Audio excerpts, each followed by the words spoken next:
It wasn't to be. It just wasn't to be. It was a game that teased you. It was a game that dangled hope in front of you and said, do you want to come? Do you want to come? And like the bully in the school, it just took it away. Just when you thought there was some hope around. And this is how it finally ended. The collapse, when it came about, was staggering in its speed. And India suddenly over at 155 at 155 all out. I'm just looking at where it was before I get DK in today, when India were 121 for three, and then suddenly 34. I thought Yashasvi Jaiswal was fantastic. There comes DK. DK, before we go into the game, I want to nominate my player of the match. My player of the match was never took the field. My player of the match was a spectator in Melbourne. Over 5 days, 370,000 people came to watch a test match. It was outstanding and may long be so in the form of cricket that all of us love. But most of them did not get the result they wanted. And DK, I started off by saying it dangled hope, and then it took it away. I thought at lunch, no chance. At tea, it looked like a draw. Is that the way you were thinking, seeing it, watching it? Very, very much so. I was watching it from ball one, completely glued on. Didn't start the way I would have liked. I mean, Bumrah got him out early. I'm talking about the batting bit. But Pant and Jaiswal gave me that hope. For a whole session, they batted almost flawlessly. And then things just got back to something that we've all been used to seeing, a collapse. It was a good partnership, one that really tested Australia, frustrated them, but just not there to be. And, Australia is the winner. And along with it, I feel Test cricket is also the winner. One of the better Test matches in a long time. Went the whole distance. The longest Test match played in this year so far. And just the way it ebbed and flowed, mostly in Australia's direction. But there were times when India came back and just said, we're ready as well. Give me an opportunity. But it wasn't meant to be. But what a crowd, what an atmosphere. I'm so happy that a test match like this took place in one of the largest stadiums in the world, and it was almost occupied full throughout the 5 days. We yearn for test matches like these because somewhere we feel that test cricket and the interest is dwindling. It's great to see in countries like Australia and England, this whole hunger for test cricket is still alive. And the ebbs and flows, the crowd started to get into it too. One of my moments of the day was when the crowd cheered a no ball.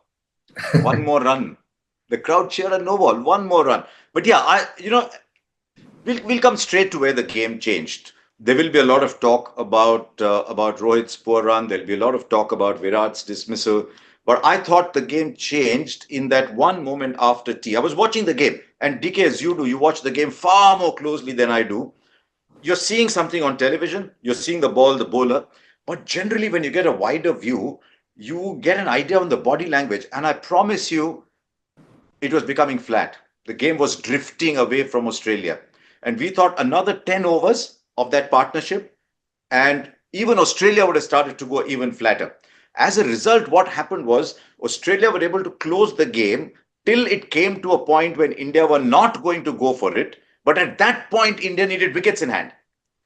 When it came to that point, India did not have wickets, and with a couple of wickets going down, 170 balls was too many to play for everybody else. So from that point of view, it went well for Australia. But let's come straight into that turning point. A lot of conversation around his first innings dismissal, but the second innings dismissal. Now, he played 104 balls. I'm going to say one thing in Rishabh Pant's defense right up front. Batted an entire session. We were saying at that point that we need three partnerships of about 20 overs each. It then came to a stage, three partnerships, 12 to 15 overs each. And I think that was made possible by those two. My mind was going to Ashwin and Vihari, I'll be honest. And then that dismissal. Chalo, I've set it up for you. Sometimes to win test series like this, to stay alive, to be in a competition when there's so much hanging, not only the Border-Gavaskar Trophy, that small little carrot called the World Test Championship Final, you put all of that into context and you realize the value of the knock played by Vihari and Ashwin. Body blows, took their time. Yes, they were injured. Tactically very astute, realized one could play the fast bowler, one could play the spinner. But the one thing that they did do was, In their mind, they decided we are going to be as stubborn as a wall. To put it in so many words, that stubbornness was missing. They tried and it worked for a session, but one session doesn't win you a test or draw you a test. You need to be a lot longer. You needed to keep doing that ball after ball for an hour, hour and a half, until you knew that we were completely safe. And that was missing. You can always discuss and debate about the shot. It's a silly shot. It wasn't a great ball. All of that. Yes, for sure. In the context of it, it does. But it's the attitude when you come into these kind of test matches, because it's not about shot making. It's not about what you know to play. It's what the situation tells you what you should be doing.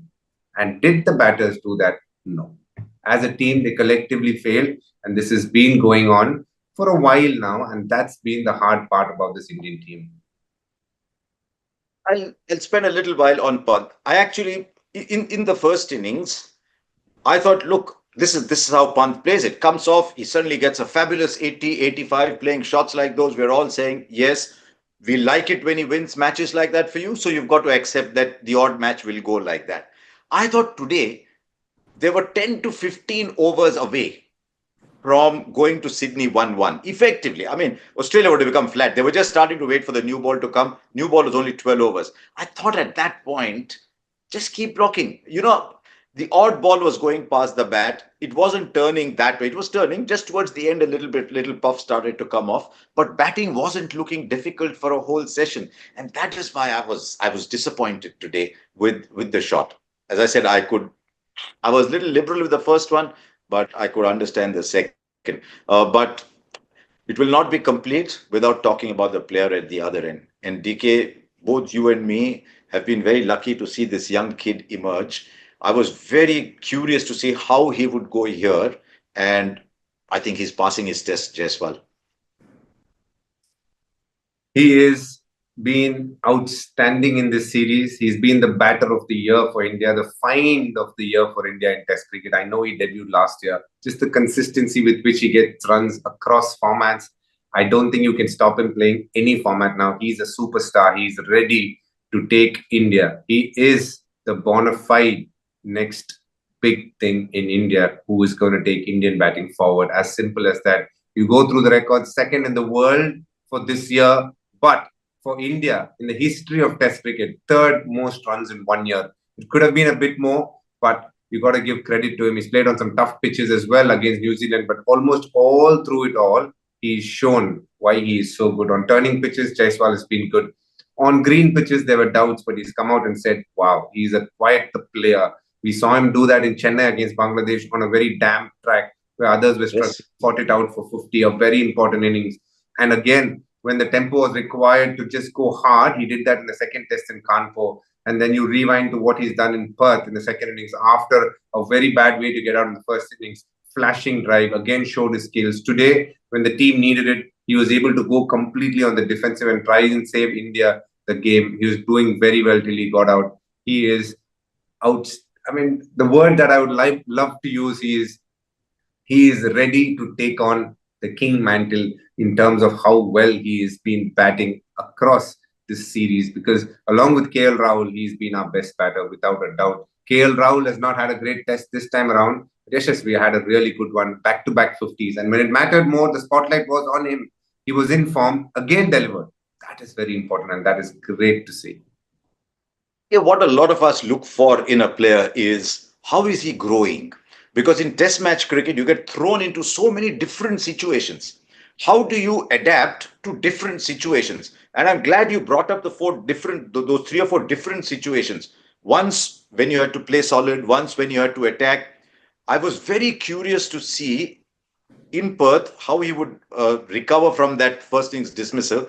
But today, I thought he went 1 or 2 notches higher because he showed patience. He showed a fantastic temperament. He was 10 or 50 balls or something like that. Correct. And that is a new approach. It's something new for him, but he showed the patience that was required. And I thought, this kid is cool, he's got temperament. He's got the talent. That is undoubted. A lot of players have talent, but he's able to adapt to the different situations. And I just loved the way he left the ball, he played. And I think as the game evolved, slowly you could see a changing of the guard taking place. Now, all you guys don't jump to conclusions to what I'm saying. I'm saying that sometimes you can see the baton being passed. Both are still running, but gently you could see the baton being passed. And I thought the baton was passed on account of his temperament. In terms of skill, whatever, everything is there. But I enjoyed that. But that still leaves the question about Also, Harsha, in other. today's day and Yeah, age, when you're put under pressure, immediate retort is to go aggressive. He is able to buckle down and back his defensive technique, which is a great plus, according to me, in the modern test batting era. I'm glad you said that because that is indeed the getaway shot, literally, the getaway shot, get out of trouble situation is not to soak it in, but to attack it. I think Brendan McCullum has an expression for it. It works sometimes. It's a good line. It is drive towards the danger or move towards the danger. But in this case, I like the fact that he let it go because I thought India had a very, very good chance on a track that wasn't doing very much. Came out after lunch, India three down. Should it have been that way before lunch? What about the big names? Time to go into hotspot. Let's look at that hotspot then. And two questions about the hotspot. One is about the two senior players, DK. But what is worrying is the collapses. And time and again, we are seeing collapses. You mentioned that briefly at the top. Today, 34 for 7. Literally in an hour, you lost 7 wickets.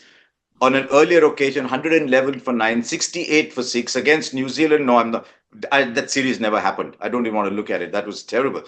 So there have been these collapses. Now, sometimes you need a circuit breaker. I think at his peak, Ajinkya Rahane was a circuit breaker after Rahul Dravid. I think even more than Ajinkya Rahane, Cheteshwar Pujara was a bit of a circuit breaker. It's not only because both of them have gone, because there were collapses when they were there too. There were collapses when Dravid and Tendulkar were there. But is it happening a little too often for your comfort? As a team, collectively, the batting unit has gone through that quite a few times now. As you can see, that's just for this year, which tells you that it's happened one too many times. At times you can say the pitches, we've played on some tough pitches, but definitely this series hasn't been the tough pitches in terms of, wild turn or the ball just moving laterally so much that you're not able to, literally, you need luck to survive. I don't think you needed luck to survive. You needed skill to survive. And in a couple of these test matches, I think we have collapsed purely because the skill hasn't been up to the mark. As simple as that. And is it a cause for worry? I would think so. If it happens once, twice, you always can put it down to, okay, it's happening one odd time. But if it's happening one too often, then it needs to be looked at and definitely answered. I mean, there should be a solution to it. As you said, a circuit breaker, somebody who can come and back himself under pressure to do what's right. There's many solutions that you can give. Is it the fact that we're probably going too hard? Maybe we need to tone it down. Or are we not reading the situations well? Or is it a case of, this is my game, I'm going to do it this way because I've been successful, but it's not helping the team's cause? What is the root of the problem? But the point here is there is definitely an issue with the batting collapses. Also happening because India is tending to lose wickets early, especially here. Today on the last day, as a batter, if you have to bat on the last day, you could not have asked for a better batting surface than this one in Melbourne as a last day's pitch. It wasn't doing very much. If anything, the bounce had become a little lower. It wasn't turning square. Once the ball got old, it wasn't doing that much. As a fifth day wicket, this was about as good a wicket as you could get. But we're losing wickets early. And I think we need to address, we've talked about it on this program before. Rohit Sharma, 9 of 40. I thought he controlled himself for a while. And the moment he went for a shot, that is when he got out. He had blocked very well. And then Virat Kohli, again, 29 balls, but 5 of 29. Now, two great players. There's one test left. How are you seeing this? Are you saying, look, we'll go to the end of this series. We don't have a test match till middle of June. We've got time to take a call. Senior players, we give both of them one test and we see how it goes. Or do you say, no, Rohit is averaging 6. As a captain, when you come in at 1-0 situation, averaging 6. So do we try something else in this test match as well? Ashad, How do you address this? it's a tough one. I think the question is it going to be pedigree or is it going to be form? What are they going to look at? As simple as that. There is stature for one, and the others who are there in the as part of the team don't have as much experience. Are you going to back the fact that they've done it before, or are you going to say, from current form, I feel it's hard? Whichever way you go, these are hard decisions. And as a batting unit, Team India has failed. So if you're going to repeat the same thing and expect different results because they've done it before, that's one way to do it. But all of that will depend on how things take off from here in the next 3 days. These are big decisions. We're talking about huge players. But if they're getting out the same way, then it's not the mental skill. It is the technical side of it, isn't it? Because definitely Virat has gotten out very similarly. In Rohit's case, he's tried hard, but again, he's also getting out. Now, when you're faced with the new ball, the challenges are much higher. You tried batting at 16, happened. Now you've come at number 3. You've come back to where you're usually batting, which is opening, and it hasn't gone well for you. So there is going to be pressure. There are going to be questions asked, and rightly so. And as I sit here, I'm just trying to think what would compete do. It would depend a lot on how the conversations have been in the prelude to the tour, during the tour. What has the mood been like? And what are the kind of conversations you've had? Has it been hard for them? For sure. Virat has got 100, but not much to say after that. Rohit, on the other hand, hasn't gotten going for a few test matches now. And as a team, collectively, when you lose 5 out of the 8 test matches you've played, it's never going to be easier, Shah. One dream, the World Test Championship final dream is done. But the Border-Gavaskar Trophy is still very much alive. Absolutely. India has an opportunity to retain the Border-Gavaskar Trophy. And that must mean a lot to them. Because all we have spoken about in the last month and a half is about trying to do well in this Border-Gavaskar Series Trophy. And still, thankfully to what happened in Gabba, we're still alive. We can still win that test, which means we level the series. Now, that dream shouldn't be let go that easily. And that would mean just simple, pick the best 11 that's going to help you win that match, period. I don't think I have much more to say. It's as simple as that. I'm glad you brought that up once again, because my own view is between WTC, which is a nice thing to do, and Border-Gavaskar Trophy, one shouldn't be at the expense of the other. But if I had to pick one, I have absolutely no doubt in my mind, I would pick Border-Gavaskar Trophy. If in the winning of the bilaterals, the World Test Championship happens, that is okay. But I hope at the moment that they're not thinking, oh my God, the World Test Championship is gone. Now what? Because there are people in the opposition. I would like them to look at Pat Cummins and say, do you want him to finish his career without ever beating India in a series? Do you want to look at so many of those other players there? They've never beaten India in a test series. Let us keep that alive and let us make it 2-2. And let us hope we get a good track. As you said, pick the best team. What that best team is a function of how everyone is feeling in the team about the seniors. As I said, my gut feel is that they will go with the seniors for one more test and give themselves the 4 months that they have to try and work out whether they need to move on. You might say that we are shying away from one of the moments, and that came, those were the 2 dismissals of Yashasvi and Akashdeep. Do you want to take that, DK, about the technology, or do you want me to tell what I saw? It's very simple. I, in fact, tweeted and asked people if they thought it was out or not out. A lot of people have said, yes, it is out. And in my opinion as well, both were pretty straightforward. Yes, the Snicko didn't pick up one, the RTM as they call it, the pull of Yashasvi, again, with I thought there was a clear deflection and it is out. In fact, from the little that I saw, I kind of felt Yashasvi was walking almost once it was taken, but obviously stood his ground and waited for it. And then I don't know what he spoke to the umpire, but for me, that is definitely out. And so was Akashdeep. I don't think there is anything dubious about both those dismissals. It was straightforward. It was both out. I mean, I was on air when the Yashasvi thing happened. And even before the Snicko came on, the third umpire had said, I can see a clear deflection. Now, the moment he has said that, he cannot then go and say, oh, but there's nothing on Snicko. Snicko got it wrong on the Yashasvi thing. There's no doubt. In fact, if you see the keeper dive forward to take it, that means it had slowed down, came off, I think might have been a little bit of bat as well, but onto glove. So I don't think there was any issue with Yashasvi. What he was telling the umpire, I suspect, was, but there was nothing on Snicko. So do you then have to go with what is not on Snicko because the next time you went with it? So I mean, technology is never 100%. I think Snicko's not had a great tournament this time in Australia, and that is why the third umpire has also to go with what he sees. And I think as it turned out in this case, both correct decisions were achieved. But I think you need to look at technology in this case has to be foolproof. A lot of you will ask about hotspot. Hotspot technology is two things. One is it needs clearance. It's very expensive. And hotspot also, especially on bright evenings, can sometimes get it wrong because it is heat generated, friction generated system. And sometimes in bright light evening situations, it can get it wrong as well. So, right, there you are. What next, DK? Going to Sydney. I Harsha, I asked want some to talk people. also Yeah, about not yeah. just how India has done. The one man that I really want to speak about is Pat Cummins, Harsha. I feel we use the word aggression a lot. For me, he is the most aggressive cricketer right now in the world. Just with his body language, the way he leads the team, those are a couple of aspects. But the way he plays his sport off the field, he's the nicest guy, great guy to be, great sense of humor. But when it comes on the field, and I've played with him in close quarters, even for KKR, that man is special, Harsha. He always has this uncanny knack of picking important wickets, giving breakthroughs when it is most needed.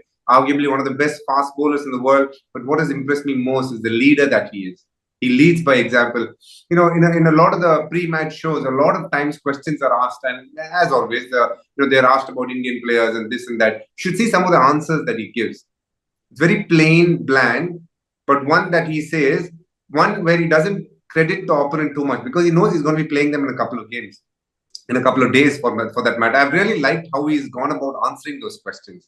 He never shies away from them, but he says it, which gives nothing to the opponent. So he wants at every point of time to be on top of them, at least mentally. And on the field, he does everything possible to get the wicket, plays cricket the nicest way, the hardest way, very aggressive with his bowling, doesn't do silly things. But when it comes to going about the sport, I think he does it really well. And I think he's a fantastic leader of men again. Uh, I think it was amiss of me not to have gone to Australia briefly. And since you mentioned Pat Cummins, I'm a big fan of Pat Cummins. It's amazing how often he will come up with a spell that changes the game. This time he changed the game twice with the bat as well, but he came back and got a wicket. That ball that he bowled to KL Rahul in the first innings, I think KL Rahul's been pushed around a little too much. That's a whole new topic in itself. And Steve Smith. We talked about it briefly, DK, but when the greats get back into form, they make it count. I mean, Steve Smith had slipped, taking the catches. Once he's got the 200s, he's in form. Smith come in. Suddenly, Australia's looking like a side that can do it a little differently. I know they had a little collapse yesterday. India had a collapse too, and that can happen. But Steve Smith in form is ominous. And yes, you're right about Pat Cummins. I think he's a wonderful leader who always takes from his own performance the aggressive option. Okay, let's look at Sydney very briefly. The track in Sydney at one time used to help spinners, but now I think largely it's like any other Aussie track. It might help Yeah. a little bit, but it's like any other Aussie track. Correct. I think it's a ground that I remember playing, and it used to spin a lot more. But now it's gone to a Yes, stage where again the fast bowlers have. In fact, it might keep low as the game progresses. yes. And one more bowler I want to speak about, Harsha, and it's not Mitchell Starc Hmm. or Lyon. It's Scott Boland, Harsha. We speak Yes. about players coming back in and going back out. That man has been wonderful. He is such a linchpin in this bowling attack. We always think of Hazelwood, and he is probably one of their top three bowlers. But Scott Boland can't be a very far fourth. He is as good as it gets, almost delivers every time when given an opportunity. And he is so hard to play. When I see him bowl and I visualize myself batting, it's so hard with a mixed action. He's able to get the ball going away and seam back out and in. And he again relentlessly bowling it on the spot, can keep the keeper up, can keep the keeper back. He does everything that a captain wants. A great backup bowler to have, and one in many countries would have been in the starting 11 consistently for almost a decade, if not more. That's the kind of quality he possesses. From Victoria, Melbourne seems to be his favorite ground, but he delivers anywhere you play him. Now that we talk about the hanky. When we were kids, also, we were told that the great bowlers put a hanky and they will always bowl on that hanky because of the old line, length is mandatory. You have to come and bowl there. We showed at one point where his balls were landing, DK. And it's amazing for a big man running in, open, boom, bowling it there, how often the ball lands on that hanky. And you're right, comes in, and then the ball that holds its line and leaves is very difficult. From the hand, are they both looking the same? I mean, on TV it's difficult to watch, but are they both looking very similar from the hand? Almost the same. He almost has a very similar Yeah. release, but it depends on where it lands, that the ball either comes back in or goes out. And that's been a speciality. The fact that he has a mixed action, Harsha, is actually what makes him very awkward to play. You're always looking for the one that's coming back in, but actually he swings the ball out more often than not. And Yes. that's what gets you into Yes. trouble. So you're looking in and then you open up to play. And it's a bit technical, but it ends up, getting your edge. That's why you feel sometimes the batsman has almost done everything right, but he almost have no chance against certain balls the way he delivers it, because it's very awkward, a mixed action as they call it. One of the things that's not talked about as much in the world these days is the third seam. Even when, I mean, look at India, when Srinath, Venkatesh Prasad were doing very well, there wasn't a third seamer. When India started doing well, it was because India were playing three good seamers. Even here, India playing three good seamers, but when Boland comes behind Cummins and Starc, it creates a big difference. Okay, let's look ahead to Sydney. Now, DK made a valid point that the World Test Championship might have gone, but I would expect India to come very hard to try and make it 2-2. What India need is a start. And there's two questions before India. One is, do you play a similar kind of 11 with Nitish Reddy, Washington Sundar, and Ravindra Jadeja, all three over there? Or do you now try and find room once again for Shubman Gill? So that is one issue. And the other issue is, if indeed Rohit Sharma is going to play, does he go back to the top of the order and do you still stay with KL Rahul at 3? Of all the questions you've asked me, is one of the toughest, because It with is. the way I mean, India and have I'll tell you actually, one thing. I've asked you this, but if I ask Rohit Sharma this, if I ask Gautam Gambhir this, they would also want to think about it because it's not an easy one to answer. You've just dropped Gill. Have you seen enough to bring him back? There's no time. So it all comes down to that balance that you will seek to achieve and whether Nitish Reddy and Washington Sundar and Jadeja form that batting lower middle order core that you want. I'll tell you the questions, Harsha. A, has Rohit Sharma used both the spinners enough? Are they looking at him as attacking options, or is one bowler under bowled? Are you happy with Jadeja batting at 6, or is actually at number 7? He gives you a lot more confidence, and hence you play the proper batter at 6. Do you want between Jadeja and Washington? Who is your preferred spinner if it is one? And who's the third fast bowler now? Who are you going back to? Is it going to be Harshit Rana, or are you going to bring in somebody new in terms of Prasidh Krishna? And the captain, who's obviously not done well opening, are you still happy with having KL Rahul at one down when he's actually not done well this test match? Whereas so far in this whole series, he's done well opening the innings. There is so many questions. It's one of the hardest to answer, because whatever answer I give, I don't even think I'll be close to reality. And add to the name that, are you going to still hold on to all the big names for the one match in Sydney and then hope that they will come good? Are you going to say, no, probably we have to move on and make some tough decisions? I think it'll be very unfair to answer what the 11 could be. But the one thing that I really hope is that they still believe that this match can be won in Sydney. India has done well in Sydney. They need to have that belief walking into it. I don't think even Gambhir or Rohit Sharma will have the answer for what the 11 is in Sydney today. But at least let's hope they come very close to it with a lot of clarity the day before or the evening before the game, because even that can be difficult in the current muddled thought that they've been. They've had a very tough couple of months. There was a silver lining in terms of the Perth test, but before and after, it's been really hard. India has been playing catch up almost all games. They could have easily, the result could have been very different in Gabba, and the series could have been done here. But luckily for them, they still have a chance to level it up. Whether they believe in it wholeheartedly that they can do it. It's not easy, but international sport is never easy. And I think that's where you need to dig deep, find what you require to help India cross that line against Australia and hold on to that Border-Gavaskar Trophy, which has been very much with us for almost a decade now. You know, there's one call that will determine everything else, and that call is Rohit Sharma. I don't think Virat Kohli will be a call at this stage because he's got 100, he got a 30 odd in the first innings. The moment you take that call, then it's a question exactly like it was in Sydney. Do I play Nitish Kumar Reddy or do I play Shubman Gill? Now, he's just got 100. He scored 100 full of emotion. So if he's going to play, and if you want two spinners, then you can't change the side. True. If you want two spinners, you can't change the side. So lots of issues. You do not want to go into the last test of a series with a lot of issues. And I hope they don't say, let's just get this test done because this is a huge test coming up in Sydney. And as usual, we will be there. Wish you all the very best for 2025. 2024 was a very rich year for cricket. It's always a rich year for cricket, but 2024, I thought this test match, from the point of view of the health of test match cricket, was absolutely astonishing. So hopefully we'll have a great time in 2025 as well. And DK, I know we like you on Cricbuzz, but have a good year playing. Thank you, Harsha. Hitting the I'm ball wishing well. everyone, sorry? Hitting the ball well. Yeah, so, won't say well, but yeah, there and thereabouts. We'll get there. I have another couple of weeks, but most importantly, wishing everyone a very, very happy new year and a very blessed one. And hopefully, all your dreams come true. Whoever is watching this, and it's been a great year for cricket, like you said. We got to not forget that India won the T20, and that has been the best thing to have happened this year. But post that, things have been hard. But let's just hope that things take a turn for the better in 2025. And there's plenty to look forward to. The start of a new Test Championship cycle, the Champions Trophy, and then the big one, the IPL as well. So there's lots, and we'll always be there. But for the moment, it's been a hard week for India, and hopefully it gets better next year.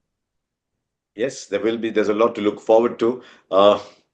If there's one person I want to send best wishes to, it is Rohit Sharma. I'll tell you, I like Rohit as a person. I love him as a player, but he's now gone through 6 test matches without a win. So, Rohit, hope 2025 starts well for you. Hope it goes well for Indian cricket and for all you fans who keep us alive, provide us a means of earning our livelihood through the game. Go well. Cheers.